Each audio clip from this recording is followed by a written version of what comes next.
अस्सलाम वालेकुम वीवर्स। आज मैं आपके लिए बहुत ही क्विक एंड फास्ट और time saving budget control recipe लेकर आई हूँ। ये ऐसी रेसिपी है जिसमें आपके पैसे भी बहुत कम खर्च होंगे, टाइम भी बहुत कम लगेगा और इंतहाई मज़ेदार खीर बन के तैयार होगी।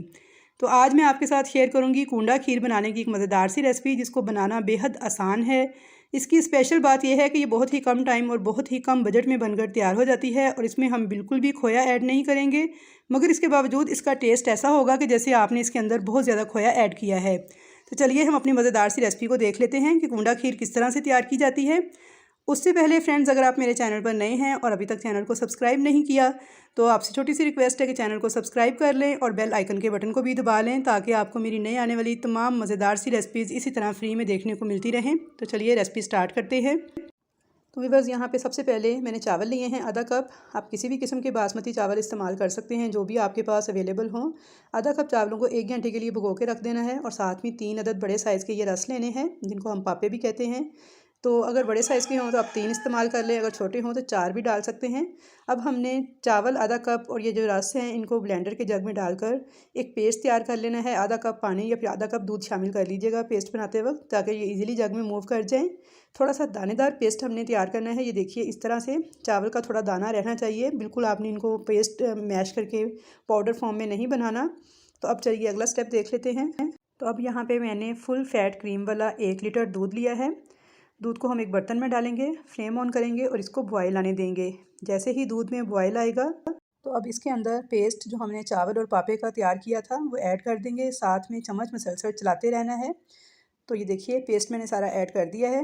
अब चावल का पेस्ट ऐड करने के बाद आपने 2 बातों का ख्याल रखना है। एक तो ये कि फ्लेम को लो कर देना है और दूसरा मुसलसल चम्मच चलाते जाना है ताकि इसमें गुठलियाँ ना बन सकें। मुसलसल 3 से 4 मिनट चम्मच चलाते हुए मैंने इसे पकाया है और साथ ही मैं इसमें 3 से 4 सब्ज़ इलायचियाँ देखिए मैं ऐड कर रही हूँ। इस तरह से आप साबुत इलायची मुँह खोल के भी ऐड कर सकते हैं और चाहें तो इलायची पाउडर भी 1/4 टीस्पून ऐड कर सकते हैं। अब मुसलसल देखिए जैसे ही खीर पकना स्टार्ट हुई है तो मैं इसको पकाती जाऊँगी।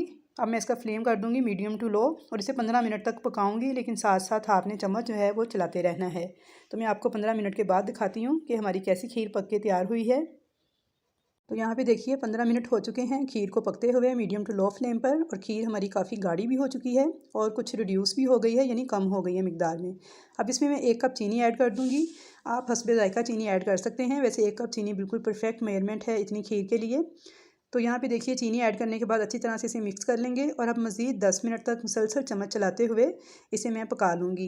खीर को हमने मज़ीद 10 मिनट तक पका लिया है और इसमें देखें इस तरह से बबल्स जो हैं वो आना स्टार्ट हो गए हैं और थिकनेस भी इसकी आप देख सकते हैं बिल्कुल परफेक्ट आ चुकी है। बबल्स आना खीर पकने की इंडिकेशन है कि ये तैयार हो चुकी है।